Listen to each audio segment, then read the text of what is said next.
Welcome, everyone, to A Day in the Life of the Pediatric Ophthalmologist. I'm Sue Visciarelli, Director of Coding and Reimbursement for the American Academy of Ophthalmology and its practice management affiliate, the American Academy of Ophthalmic Executives.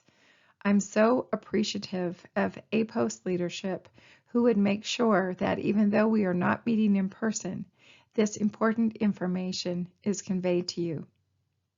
The panel and those who helped create the content for today are Dr. Michael Bardis, Ms. Tracy Fritz, Dr. Robert Gold, Dr. Shira Robbins, Dr. Lance Siegel. And special thanks to the Academy's Medical Director of Health Policy, Michael Repka. I'm going to begin talking about not only the changes that impact pediatric ophthalmologists for 2020, but of course, the information that is so vitally needed right now on telemedicine, telehealth. A little bit of background. The Academy has been teaching coding options for telehealth, telemedicine since the release of the new codes in 2017. But of course, now they are more important than ever. The content listed at the URL here is updated frequently, and it will help you to be as successful as possible in providing medical care to your patients and also to be reimbursed. A telemedicine overview. Patients must initiate the call to the physician. We've received a lot of questions saying, my staff is reaching out to patients. Can we bill for the staff time? And the answer is there's no provision for that. The only billable services are when patients initiate the call to the physician. There is coverage for new, although it's limited, and established patients available. The commercial coverage really varies so much by payer. Commercial payers may waive the patient's copayment or deductible.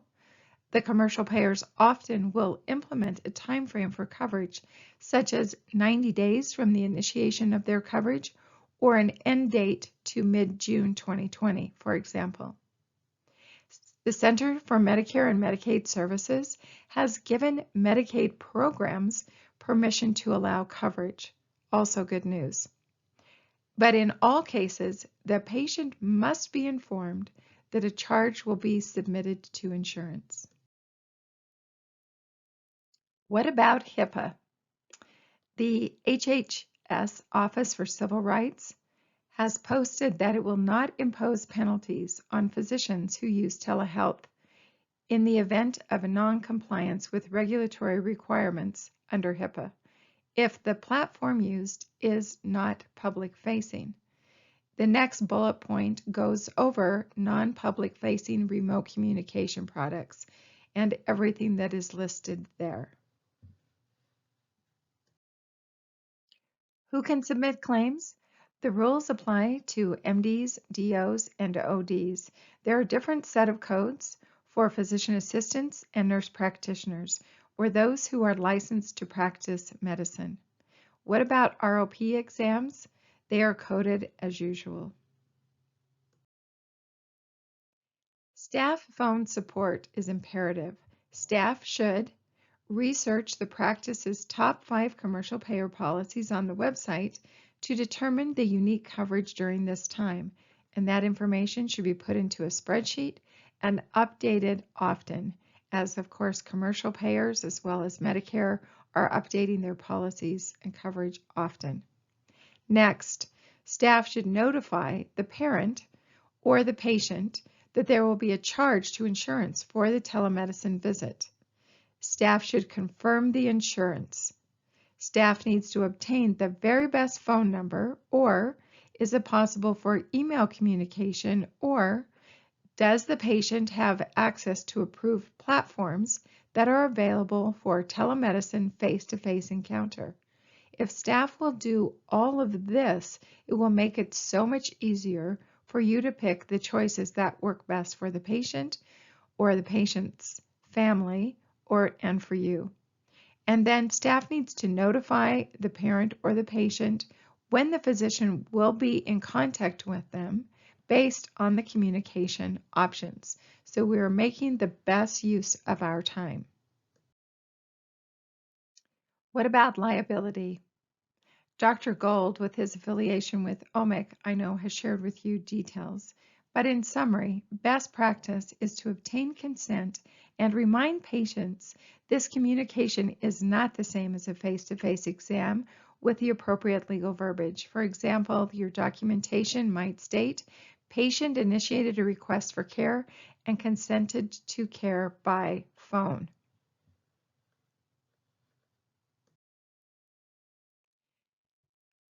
All of the detail, again, is updated frequently on the Academy's website on that URL already provided.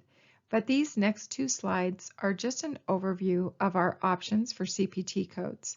The type of service, the definition, whether it's a CPT or a HCPC code, and the patient status.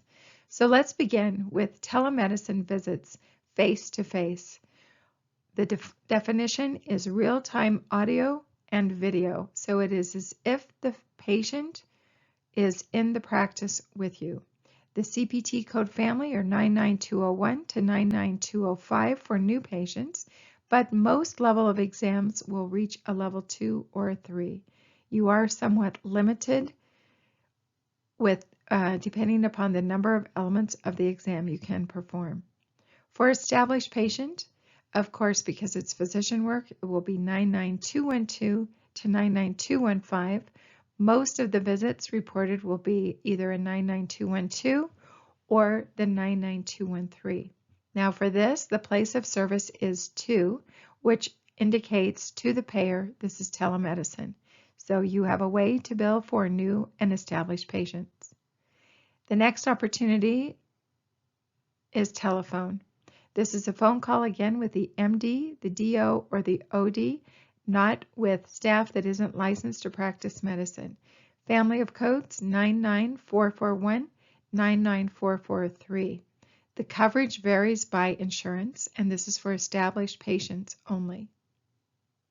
For e-visits, non-HIPAA compliant platforms are allowed during this public emergency, again, as long as they are not public facing. We're looking at codes 99421 to 99423. And this is, again, established patient visits. There are HCPC codes, and we're not sure of coverage for HCPC codes with the commercial payers. These are definitely Medicare payable codes, and because it's a federal payer coverage, Medicaid should cover them as well. But there's no guarantee by the commercial payers. That's why, again, it's imperative that you check the payer's website to see the family of codes that are recognized.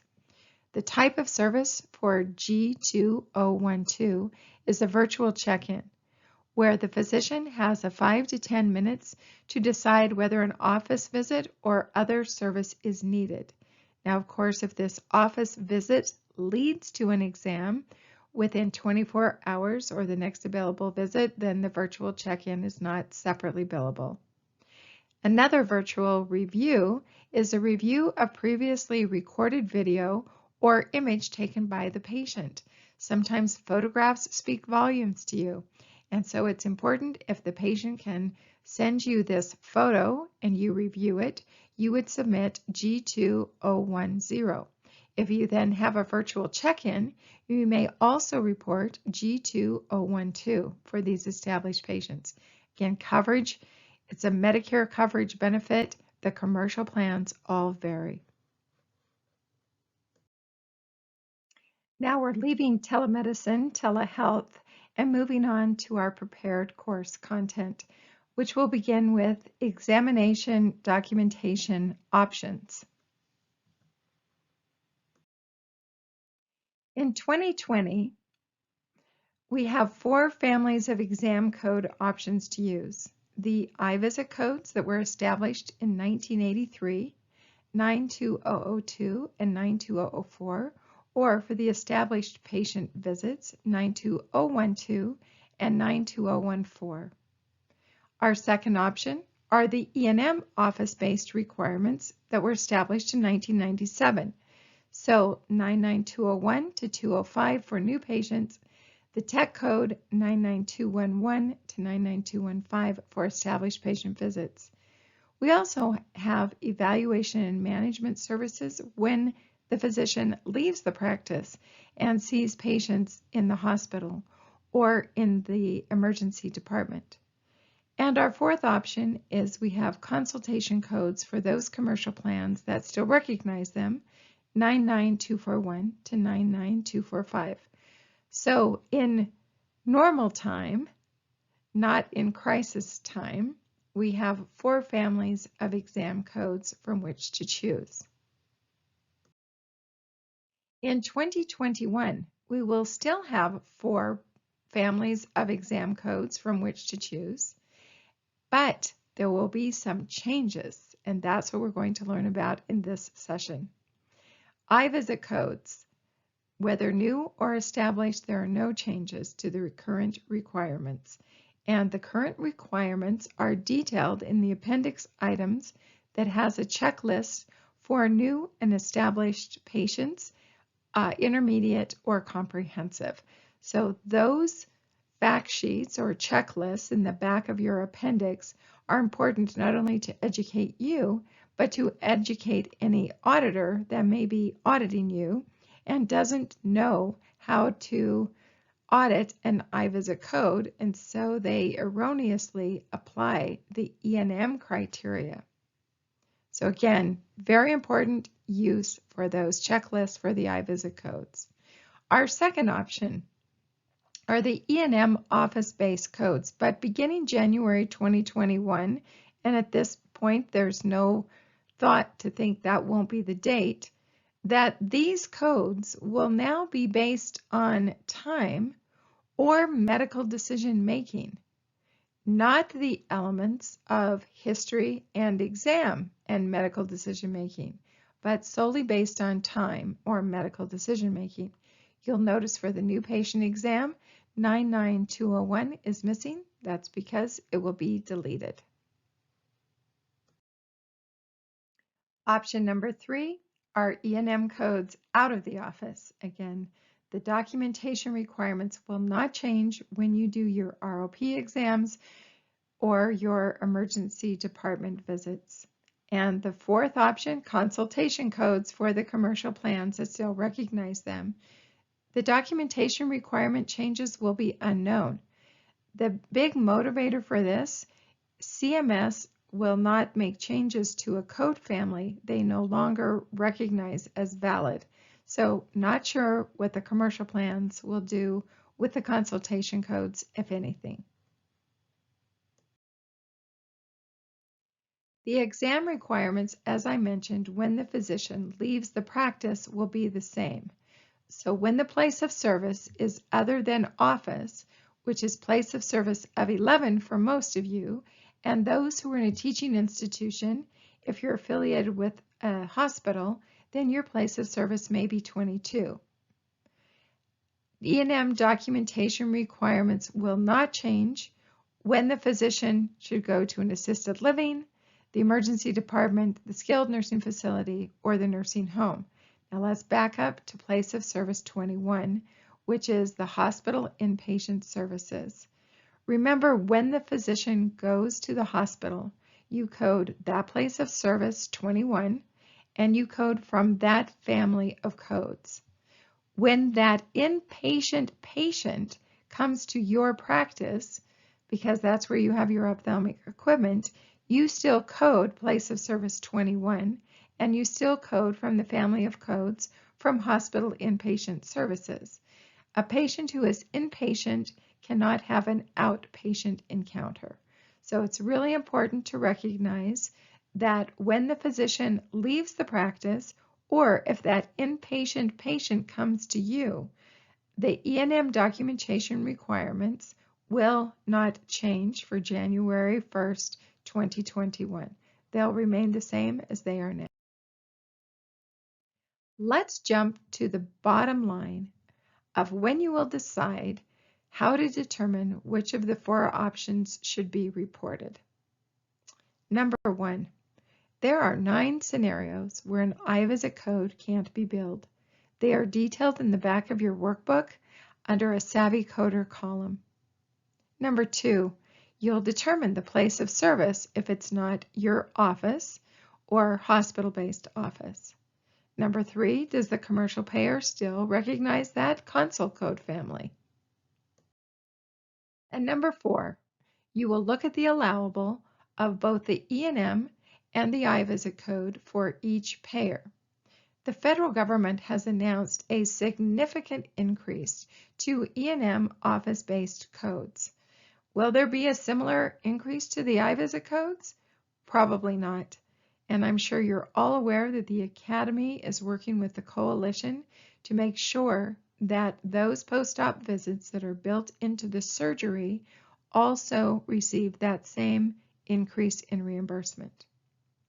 Now, for those of you where MIPS is a factor, the good news is that use of E&M codes is no longer linked to the cost factor for MIPS for ophthalmology.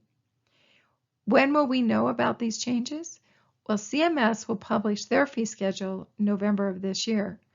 The commercial payers tend to update their fee schedule on a fiscal calendar, which may not start January 1. It may not start until April, May, or June. But typically by July, all the new fee schedules have been uploaded to the payer's site. So again, summary number 4 is important. You will look at your documentation. You will say, it meets this level of E&M and meets this level of iVisit code, and I recognize those 9 scenarios when I can't bill an iVisit code, and then make that determination based on the payer's allowable. Thanks, Tracy, for providing these real-life dollars for new patient exams from Blue Cross Blue Shield of Michigan for her practice. And you'll see highlighted in bold are the iVisit codes allowable. Now, there is no crosswalk between the 99202 and the iVisit code 92002. Just because they both end in a 2, they're not the same equivalent. And there's not the same equivalent from the comprehensive iVisit code 92004 with the level 4 E&M new patient visit. E&M new patient visit, you have to show moderate complexity. iVisit codes, the complexity is intuitive to the exam, completely different requirements. But you can see the allowables here. Now, this is the difference when you're looking at the established patient exams. The 99212 is not the equivalent of the 92012 just because they both end in 2. More the equivalent of the 92012 in the payer's perspective is the 99213. Both are referred to as intermediate type exams, and yet you'll see for this payer the difference in allowable. So to me, I would bill, unless it's one of those 9 scenarios when I can't use an iVisit code, I would submit the intermediate iVisit code 92012 rather than the E&M code 99213. But that could change in January 2021 when the fee schedules are all revisited. The opposite could be true. Now let's look at comprehensive iVisit code 92014, which payers equate about the equivalent of the 99214. And again, you can see the difference in allowable for this Blue Cross Blue Shield plan. But when the fee schedules change, it could potentially be just the opposite, where the E&M code had the higher allowable. So what you'll need to do, in November, you can look at Medicare's fee schedule, but for all of your other payers, you'll want to put together an Excel spreadsheet such as this, where you put in the different allowables for all the different payers. Yes, this is time consuming. Yes, this is worth it. It's one way in which we can appropriately maximize reimbursement. So what are the new E&M documentation requirements effective January 1st of 2020? We have 3 options to determine the level of E&M. Number 1, medical decision making.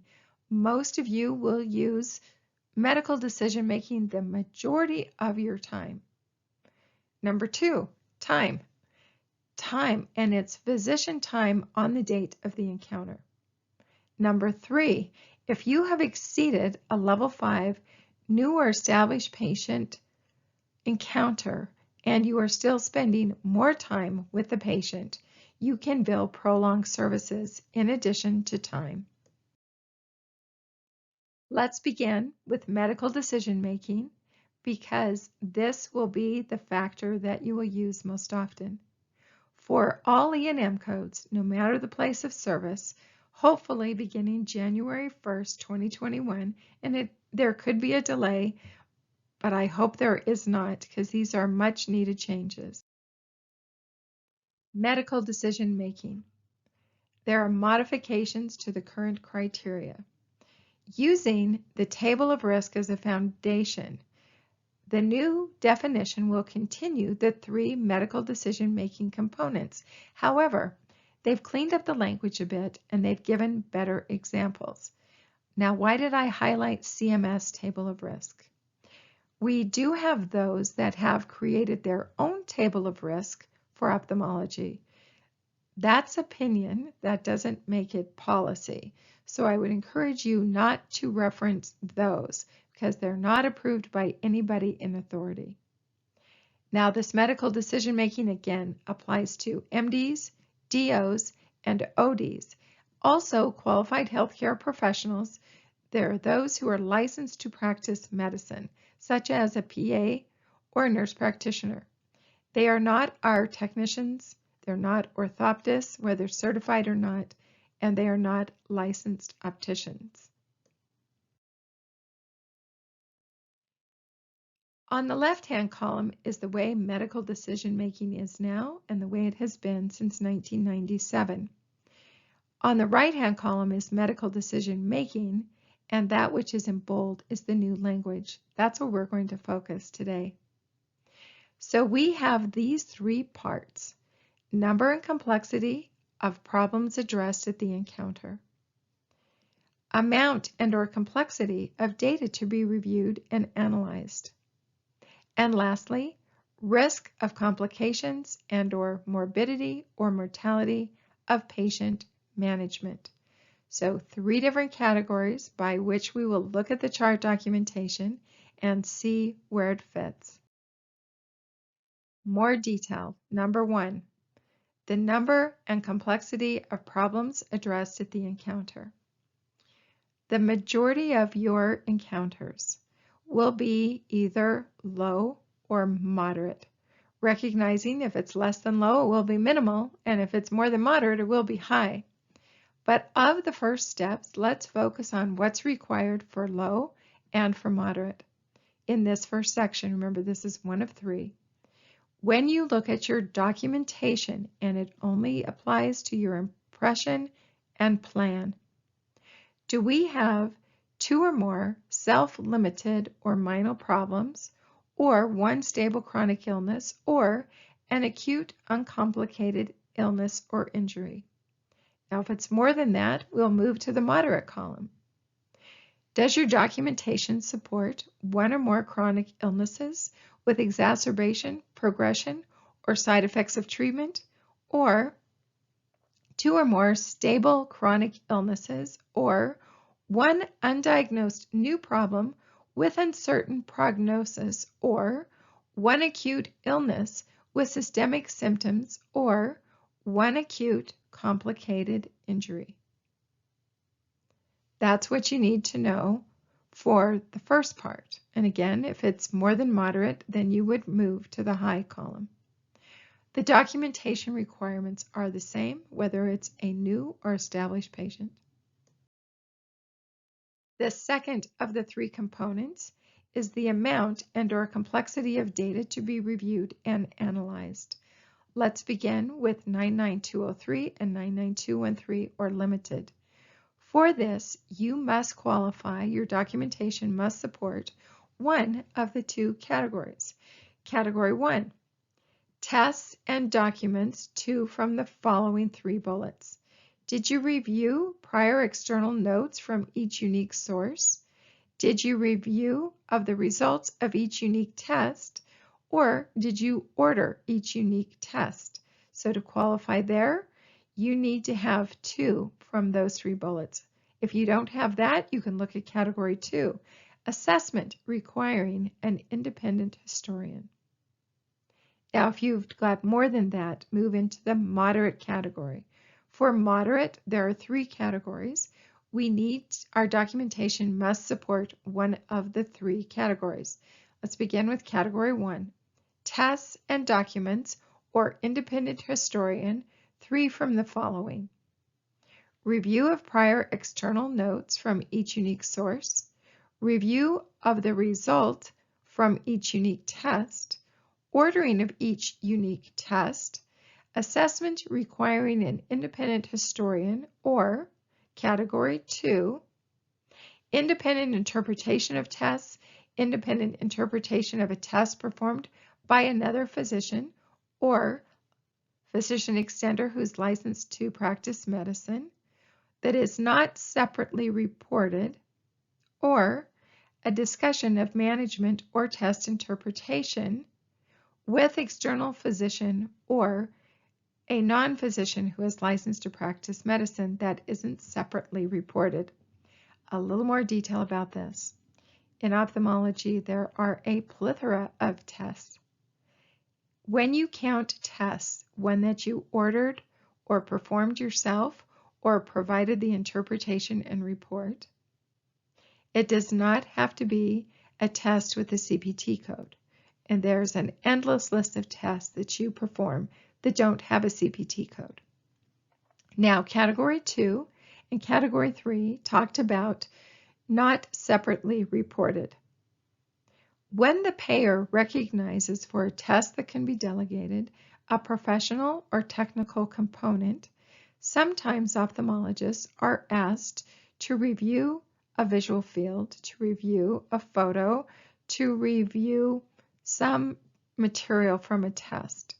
And if you're reporting that separately by the test with modifier 26, then you can't count it in this category because that would be like double dipping. But when you are reviewing the records that someone else has sent to you and forming your own assessment of the interpretation, and you're not submitting that for payment because it would be inappropriate to do so, then you could count it in these categories. And of course, if it's more than that, then you would move to level 5, where it's extensive, where you would need 2 out of the 3 categories. The third and last part of medical decision making is the risk of complications and/or morbidity or mortality of patient management. Let's begin with the level 3, which is low. Low risk of morbidity from additional diagnostic testing or treatment. Or if it's higher than that, move to moderate. Moderate risk of morbidity from additional testing or treatment. Examples: you put your patient on a prescription drug management that you are monitoring.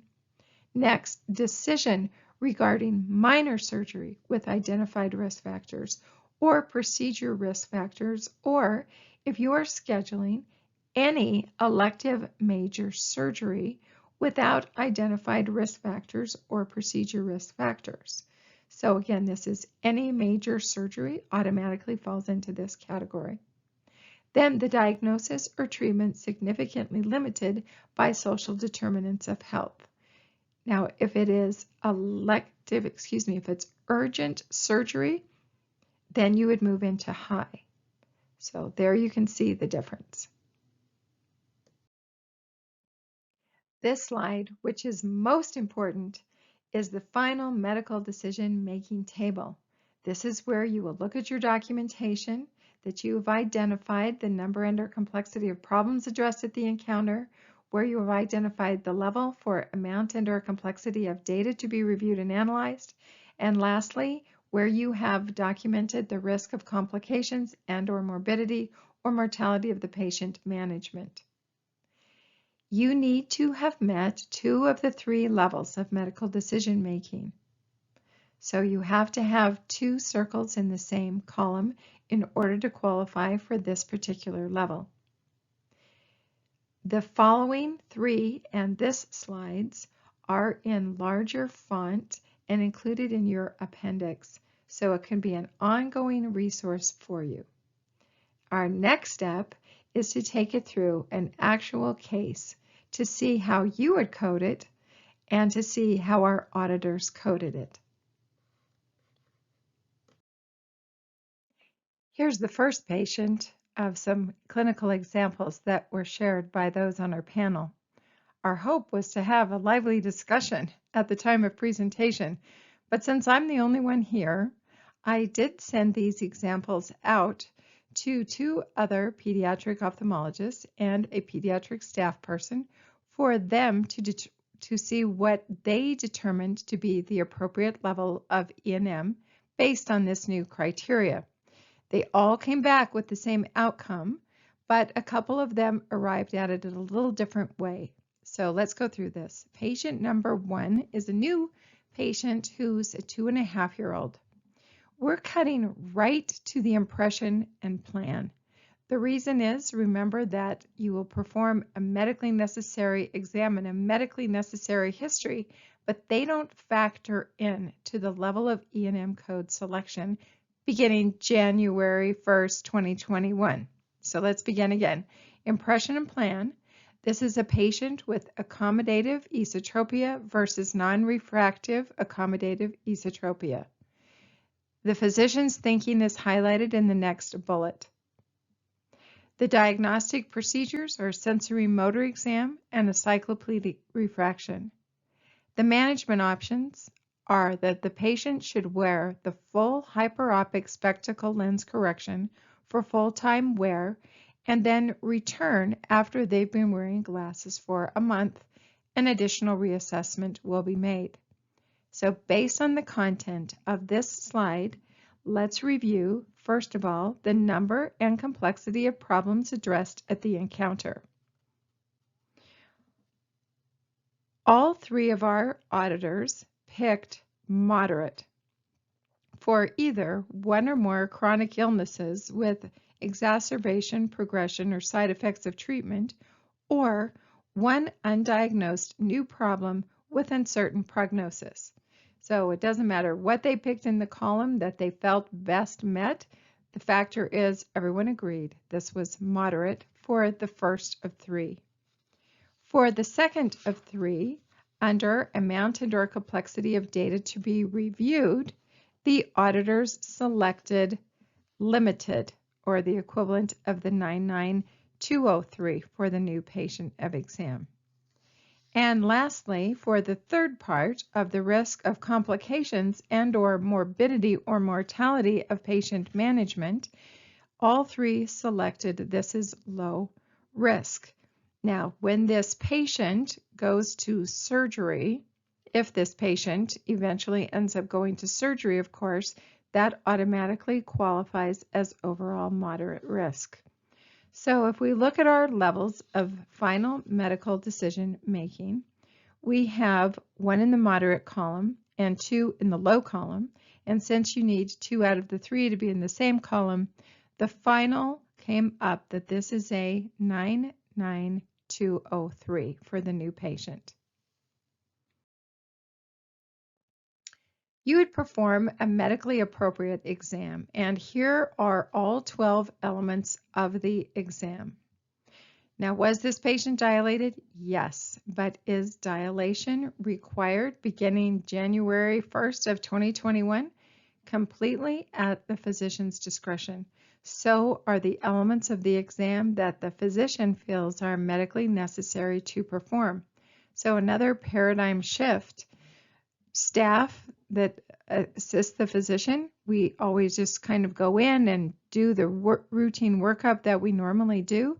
Perhaps a paradigm shift that we only do those elements based on the chief complaint or those scenarios that we know that the physician will want more elements of the exam. Now, what about the mental assessment? That's not one of the 12 countable elements. It's a mental assessment. It's the difference with our current guidelines between a detailed and a comprehensive exam. There's no requirement that that needs to continue, but I would think if you don't have a patient that's oriented times 3, you may want to document that in a sensitive way. Just as the exam elements are determined by the physician, so is the history. We still need a chief complaint because that's the reason for the encounter. And I implore the physicians to work closely with your staff so that they document a chief complaint that is meaningful to you. What body systems should be reviewed? That's up to you. You no longer need 10 or more body systems. What past history is medically necessary? What is it the physician wants to know? Same with family history, social history.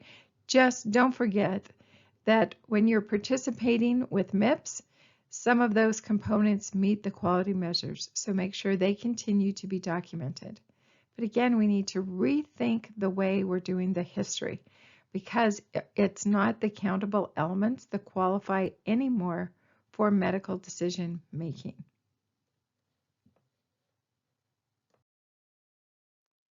For patient number 1, final code selection, the level of eye visit code, when you look at the checklist that's in the appendix of your workbook, you will see this meets the criteria for the comprehensive eye visit code.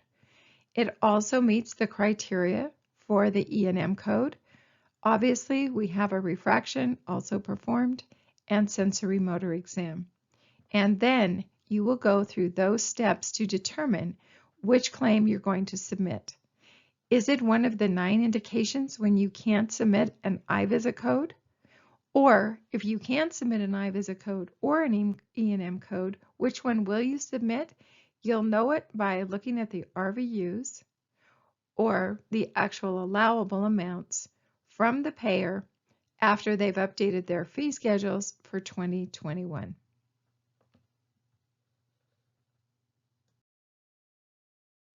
Now let's address time. Remember that it can be medical decision making or it could be time. It's not a combination of them both.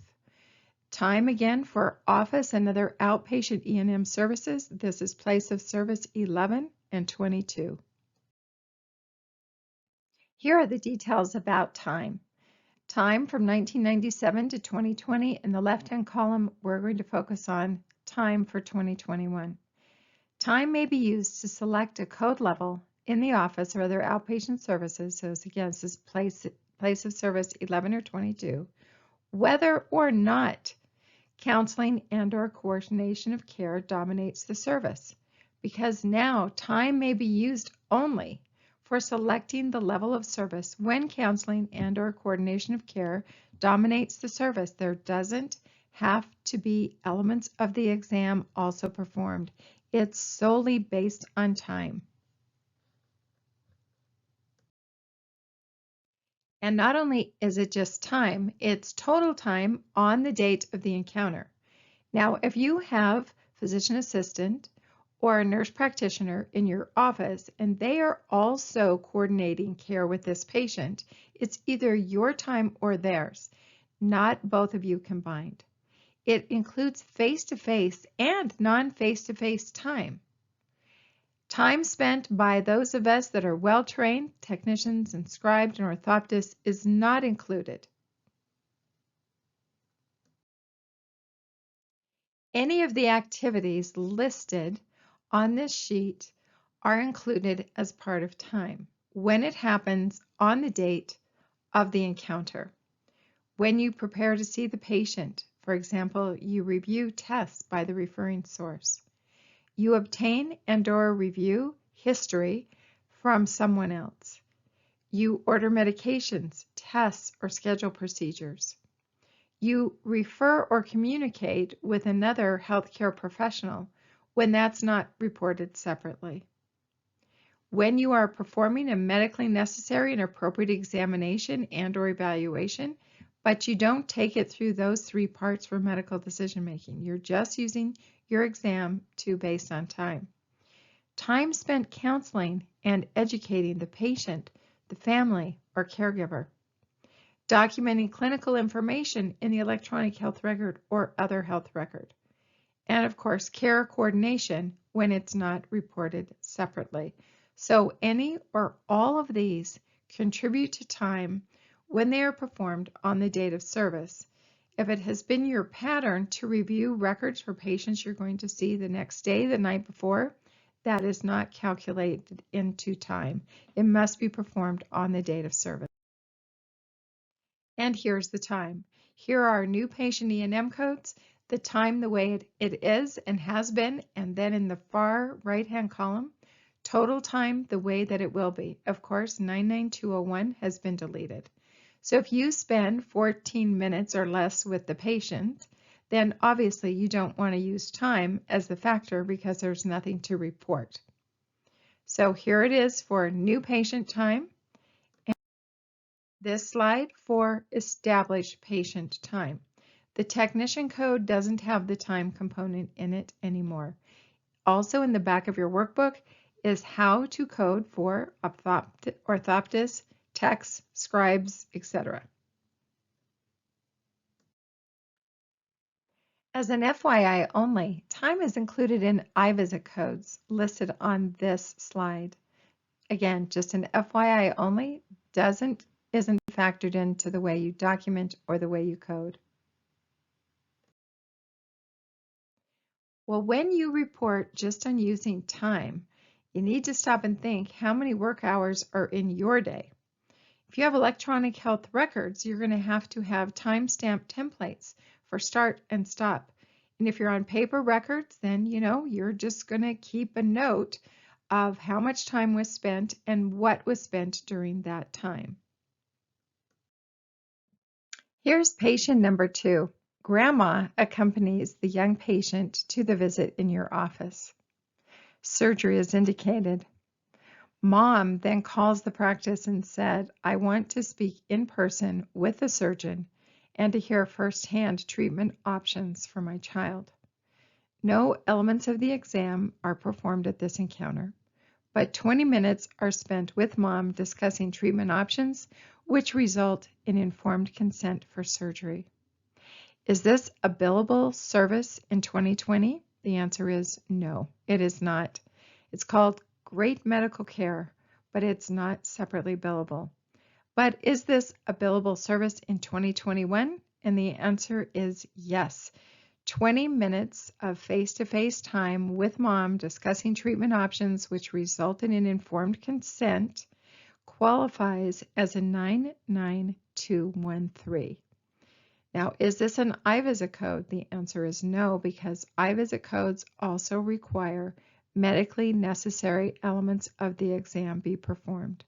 So for when the patient or their family just needs to come in and talk, this can be done over the phone, but if they come back in your office, it is a billable service at this level when it's 20 minutes, 99213.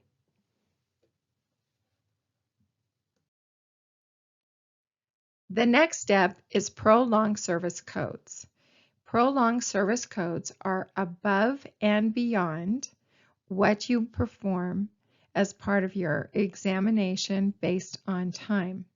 If it's less than 75 minutes, it's not reported separately. If it's 75 to 89 minutes, you would submit 99205 because remember, it has to be, you've already achieved level 5 and now you're billing prolonged services. 99205 with a 1 in the unit field. Now the add-on code for the additional prolonged service is not going to be 99XXX. Those X's are placeholders for an expansion of code. But then you would put a 1 in the unit field.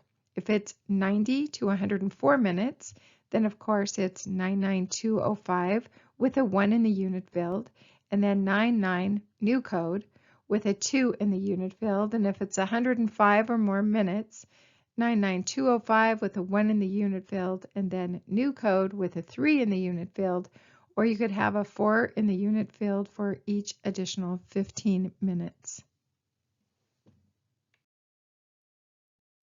For prolonged services, here's the formula. It's just slightly different timing for the minutes. And what about those consultation codes that are recognized still by a few commercial payers? They will probably follow the new E&M criteria. However, we're not very positive about that because this is a family of codes for which Medicare with other payers no longer recognizes. So not really quite sure what will happen with the consultation codes. Just make sure that when you do bill a consult, it is a true request for your opinion or advice. For example, the referring source would say, I need your expertise to help me care for my patient, versus the referring source saying, I know exactly what it is, and what you need. I'm just transferring care to a specialist who treats it because I don't. That's a transfer of care. And remember too, when you're coding a consult, that additional payment is to create a letter to the referring source.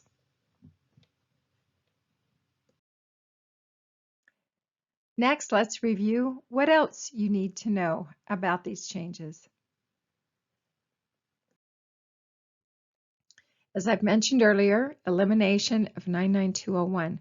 The clinical vignette in CPT said the work equivalent, physician work equivalent here, is an initial office visit for a 10-year-old girl for determination of visual acuity as part of a summer camp physical that doesn't include the refraction. Wow, how often do you perform that level of service? Well, pretty rare, because the 2018 RUC data showed that ophthalmology's use is only 1.05%. Optometry slightly more, but the big winner in medicine is dermatology at 26.80%. Again, this is new patient level 1. So that code will be eliminated beginning January 1st, 2021. Number 2, remember, history counting elements is no longer used in code selection. Yay! Instead, you will obtain a history that is medically appropriate. So no more counting elements to the history of the present illness. Staff or the patient even can document the reason for the exam. There's no reason to document 10 or more body systems reviewed unless you, as the physician, want all those 10 or more body systems reviewed. No more past family or social history, 3 out of 3 or 2 out of the 3 for established patient. You need to document what the physician chooses. And remember to keep meeting MIPS requirements unless you are automatically exempt from MIPS. The examination is what the physician wants it to be. So discontinuing counting exam elements. Of course, you will continue to count exam elements for the iVisit codes. And there's no more requirement to document the patient's mental assessment. There's no more requirement to dilate. That's completely up to the physician. Medical decision-making, or physician time, determines the level of exam submitted. It's not a combination of history, number of elements of the exam, unless, of course, you leave your practice to one of those other out-of-office locations, and then they will still be factored back in, but not office-based. The bottom line is the appropriate level of E&M is based on the total time performed by the physician, including face-to-face, and the pre- and post-exam time on the date of the encounter, or those 3 levels of medical decision making. The Academy is developing additional resources for you. Coming late April will be an online E&M tutorial with additional clinical examples to enhance your knowledge and experience. Those who decide to take that route will receive a certificate of competency. Coming in June, iNet's Savvy Coder columns will have specialty-specific examples and how they are coded. Of course, our online information at aao.org/coding is Ask the Coding Expert. The fact sheets for physician's assistants, optician, orthoptist, technicians, and scribe are already included in the back of your workbook, as is the iVisit code checklist, and I hope you find all of these very valuable to you. Of course, we're going to be spending the summer updating the content for all Academy coding products. This next part is to put what we've learned into practice. So we'll begin by going through some case scenarios. Patient number 3 is a 10-month-old with the diagnosis of non-ocular torticollis, and the child is to be re-examined in a year. Well, knowing this information, and remember this is the only information that counts if you're coding based on medical necessity, our auditors determined that number 1, the number and complexity of problems results in low. Number 2, amount and or complexity of data to be reviewed falls under minimal. And number 3 part, the risk of complications and or morbidity or mortality of patient management also were minimal. So now we have 2 in the minimal column and 1 in the low column, which determines that this would be a 99202 for a new patient exam. More to that to come. Now, if we were with the panel, we would discuss what elements of the exam are medically necessary to do. And since this is a new patient, no doubt a comprehensive exam was completed. What is a medically appropriate history? This is what was documented. The chief complaint is a right head tilt since birth. The head tilt has improved since patient stopped wearing the helmet. What body systems would be reviewed? It was the eyes. What past history is medically necessary? The development is within normal limits. They've been wearing a helmet times 4 months and a birth weight of 6 pounds, 11 ounces. Family history, the father and the paternal cousins have lazy eye. And social history wasn't documented, nor does it need to be. So this is an appropriate history, whether an E&M or an eye visit code.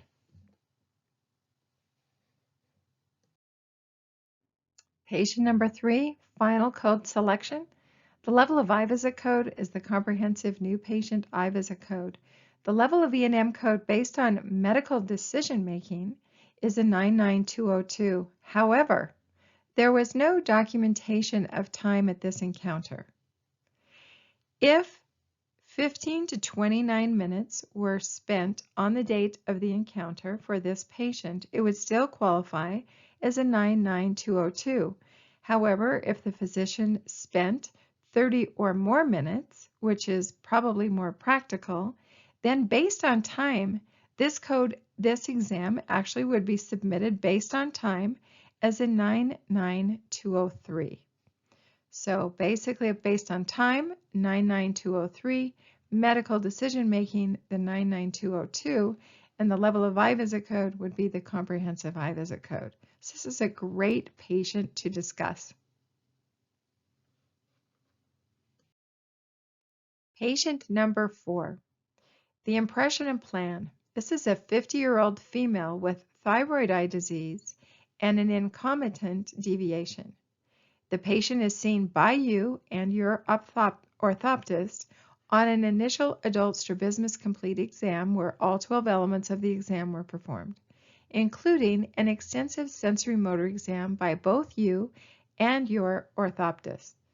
The patient is very interested in PRISM to attempt to correct her diplopia, the primary gaze, and in as many other fields of gaze as possible, being well aware that her diplopia will not be resolved in all fields of gaze.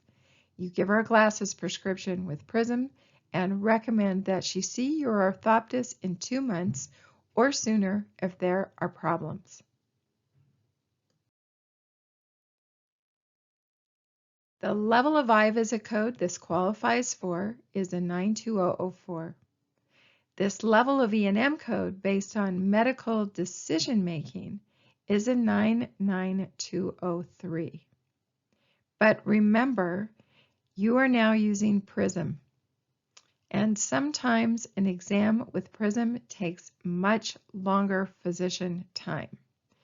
Now, if the orthoptist is doing the prism measurements, remember, while very well trained, an orthoptist is not licensed to practice medicine, so orthoptist time could not be built into time for the date of the service, but physician time can. So I'm not sure how much physician time was spent in this exam, but perhaps it would meet a higher level of service. Obviously, sensory motor exam ordered and documented with the interpretation report, and a refraction was also performed. So you have all of the options on this patient. Patient number 4 was instructed to follow up with the orthoptist. But here's a snag. The pediatric ophthalmologist is not in clinic. The orthoptist does the entire evaluation and treatment course with the patient. So what level of IVISA code is this? Well, it's none, because again, while well-trained, orthoptists are not licensed to practice medicine. But what about the level of E&M code? Let's break this down. If there were no physician on site, then it's not separately billable. Number 2, what elements of the exam were ordered? It just said follow up with the orthoptist, which could be simply the sensory motor exam and not a separate tech code 99211. Now, because there were no elements of the exam ordered, the technician code isn't billable. Plus, the technician code is bundled with all tests. You can see here the technician code 99211 is bundled with the sensory motor exam, and it has been bundled since April 1st of 2003. Now, we can unbundle it under unique situations, but this isn't one of them, also complicated by the fact that the pediatric ophthalmologist isn't there, which may mean no physician is on site. So all of those things to factor into it. So what is really billable? The sensory motor exam, because there is an order and it is documented.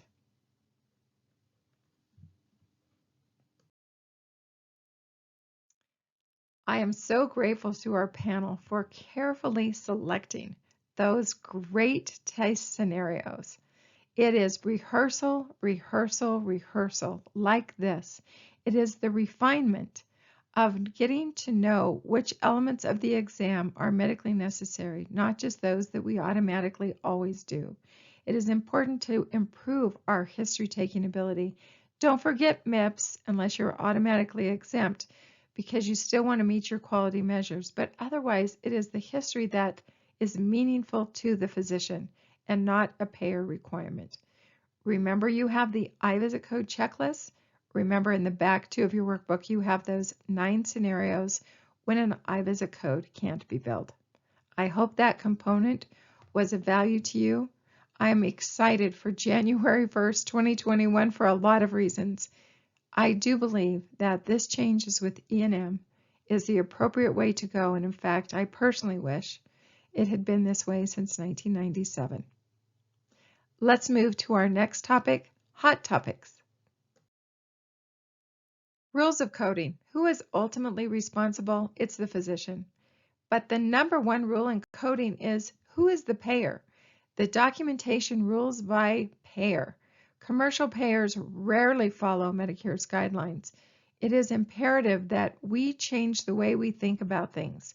We can no longer take one payer's rules or a perception of a payer's rule and apply it to everyone else. The policies should be available online if you're held accountable for them, or perhaps your staff will have to contact a provider rep for additional guidance. Number 2 rule of coding, never let anyone else bill under the physician's NPI. You need to credential new physicians as soon as possible. Not even one claim, one time, should be billed under another doctor's NPI. This year in January, the headlines read, Eye doctors fined $950,000 for fraudulent billing. What happened is the practice brought on a new physician. No one bothered to credential the physician at that practice, and the physician was billing under another doctor's NPI. $950,000. This is a whistleblowing case. The whistleblower received as compensation 10% of $950,000. It is imperative that we credential physicians and never let anyone ever, not even one claim one time, bill under another physician's NPI and then sign off on it. You can see it is considered fraud. Number 3, avoid the hot idea. Is the increase in income worth the risk of audit or worse?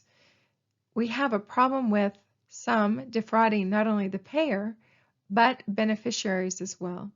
And 2 more headlines that came out in January. Ophthalmologist investigated for fraudulent billings. And the second one, U.S. settles False Claim Act allegations against an ophthalmology group.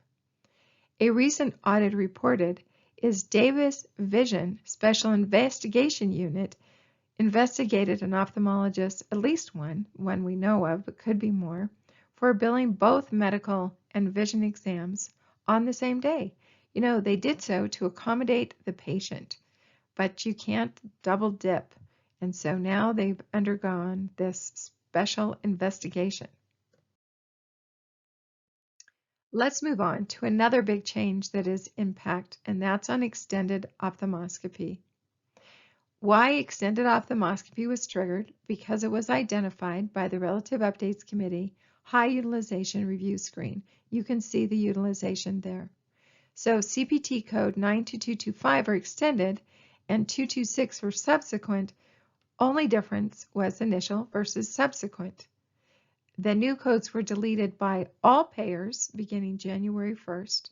And while initial and subsequent involve the same physician work, there are differences between the posterior pole and peripheral exam work. And I've been asked to address those in our course today.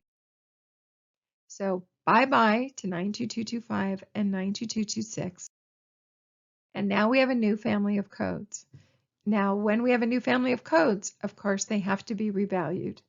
And so these new codes went through with a new description and they were revalued. We also knew that previously these codes were paid for the right and left eye, but of course you only billed for the eye that had pathology. And now they are inherently bilateral. Anytime any procedure that was paid for the right and left side of the body goes to review, it will always return inherently bilateral. We still have a very few codes left in the radiology section of CPT that are paid for the right and left side of the body. Okay, so let's read this together. Ophthalmoscopy extended with retinal drawing and scleral depression of peripheral retinal disease for retinal tear, retinal detachment, retinal tumor, with interpretation and report unilateral or bilateral. This is 92201 is the code that you will use for ROP exams. Documentation requires from the CPT descriptor a retinal drawing. The interpretation report is the labeling of it. Scleral depression is required. And when time was built into this, it was time to do the scleral depression. Now, there may be some cases where you feel scleral depression is contraindicated. And if that is the case, then you need to document why you didn't use scleral depression, because otherwise it is required. If you have electronic health records, you'll want a little box where you click the scleral depression was used. So let's go over it again. You need a detailed drawing that is labeled and use of documentation of scleral depression. Next, it's not listed in the CPT descriptor, but it's required by the payers. You need to document the diopter of lens you used. According to your new CPT book this year, this is an example of a clinical drawing of peripheral retinal disease. Drawing that is labeled. The next code, 92202, extended ophthalmoscopy with drawing of optic nerve or macula for glaucoma, macular pathology, tumor, with interpretation and report unilateral or bilateral. No scleral depression, your drawing that is labeled, and indicate the diopter of lens that you use, but no scleral depression for 92202. According to your CPT book, this is a typical drawing, and auditors will compare your drawing to this one. As I mentioned, payment was unilateral. In 2020, it's inherently bilateral. So let's just look at some national average allowable. Initial ophthalmoscopy was payable, and I'm rounding up, about $30 per eye, but of course you only billed for the eye that has pathology. Subsequent ophthalmoscopy was about $28 per eye, but of course you only billed for the eye that had the detailed drawing that was labeled. In 2020, a national average for the 92201 is $26, and for 92202, $16, plus some change. Remember, payment is the same whether you are drawing one or both eyes. There's no need then to append modifiers RT, LT, or modifier 52 showing a reduced service if only one eye is examined with a detailed drawing that is labeled. So no more modifiers. Anytime a new code is published, I want to see what's bundled with it. In CPT, it says do not report these new EO codes in conjunction with fundus photography. And when I look at the CCI edits, there it is in column 2, the 2 new EO codes bundled in column 1 with fundus photography with an indicator of 0, which means never, never, never, ever can you be paid for either EO code and fundus photography on the same day, no matter what. Let's look at the whole family of bundling edits. The first column again, 0 indicator for the new EO codes bundled mutually exclusive with fundus photography. The second box, the glaucoma EO is bundled with the peripheral retina EO, also with an indicator of 0, indicating you can't look at both, you can't be paid for both tests on the same day. You would report the test, the drawing, that is of most value to you, which may or may not be the one that has the highest allowable. The third box, the technician code is bundled with the 2 new EO codes with an indicator of 1, which means they could be unbundled, but I can't think of a clinical vignette to give to you that would make sense. The last one is the big one. Both new EO codes are bundled with all retina minor and major procedures with an indicator of 1, which means there may be some clinical examples where you're doing a retina surgical procedure, minor or major, in the right eye, but maybe the patient is having additional complaints of flashes and floaters in the left eye. In that case, you would append modifier 59 to 92201. And that should break the bundle because it has an indicator of 0. Other than that, a new problem or a worse problem in the other eye, probably not appropriate to break the bundle. On our website, we will create a fact sheet that has all of these details for you, and that will be on your homepage of aao.org/coding. This concludes the recorded session. I'm so appreciative of the time that you took to listen to it, to learn more about telemedicine, telehealth, to learn about extended ophthalmoscopy, and to learn about the changes that are coming in January 2021. I wish you all the very best of health and success as we work together to protect sight, to empower lives.